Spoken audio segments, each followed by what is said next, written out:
Sir నమస్తే, ఎలా ఉంది కూటమి ప్రభుత్వ పనితీరు అంటే? పర్లేదు బాగానే ఉందండి, ఇబ్బంది లేదు, బాగానే ఉంది. ఏదైనా బాగా ఐటమ్స్ కూడా బాగా వండుతున్నారు, బాగా చేస్తున్నారు. గత ప్రభుత్వానికి ఈ ప్రభుత్వానికి ఏంటి తేడా? గత ప్రభుత్వం అండి ఇలాంటి వాళ్ళకి భోజనాలు పెట్టడానికి అది లేదు. మామూలుగా చెప్పాలంటే ఇలాగా లేని వాళ్ళకి సాయం చేయడం, ఉన్న వాళ్ళు కూడా తింటున్నారు, లేని వాళ్ళని కాదు. ఓకే. పర్లేదు, మేము కూడా లేకుండా లేదు, తినాలని కూడా వచ్చాము, ఆకలి అవుతుంది వచ్చాము వేరే హాస్పిటల్ నుంచి, ఇక్కడే మా టౌన్. ఎందుకు తిని వెళ్తున్నారు, ఇబ్బంది లేదు, బాగానే ఉండదు. పథకాలు ఎన్నికలప్పుడు సూపర్ 6 అన్నారు, అందుతున్నాయా? పథకాలు పెట్టిన పథకాలు అన్ని జరుగుతున్నాయి. రోడ్ల పరిస్థితులు ఎలా ఉన్నాయన్న? రోడ్ల పరిస్థితి బాగానే, రోడ్లు బాగానే ఉన్నాయి, ఓకే, ఇబ్బంది లేదు. కానీ ఈ ప్రభుత్వం ఏం చేయట్లేదు అంటారు కొంతమంది. ప్రభుత్వం చేయలేదంటే అది వాళ్ళ ఇష్టం, అది ఏమన్నా వాళ్ళ మైండ్లో ఉందో మనకు తెలియదు. వాస్తవంగా చేస్తున్నారా? చేస్తున్నారు, అనుకునేది చేస్తున్నారు. సో జగన్ గారు కూడా పదే పదే చెప్పేది సార్ నేనే ముఖ్యమంత్రి అంటారు. జగన్ గారు కూడా ఈ తాప సీఎం ముఖ్యమంత్రి జగన్ అన్నాడు అన్న, ఆయన చెప్తున్నారు. సో నా ప్రశ్న, జగన్ మరలా ముఖ్యమంత్రి అవకాశం ఉందా? ఇప్పుడు ప్రస్తుతానికి నాకు న్యూస్ కూడా వచ్చిన వరకు చెప్పలేము.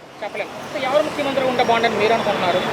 ఎవరు ముఖ్యమంత్రి ఉందంటే ఈ రాష్ట్రానికి మీ అభిప్రాయం, ఓటు గురించి అడగట్లేదు నేను.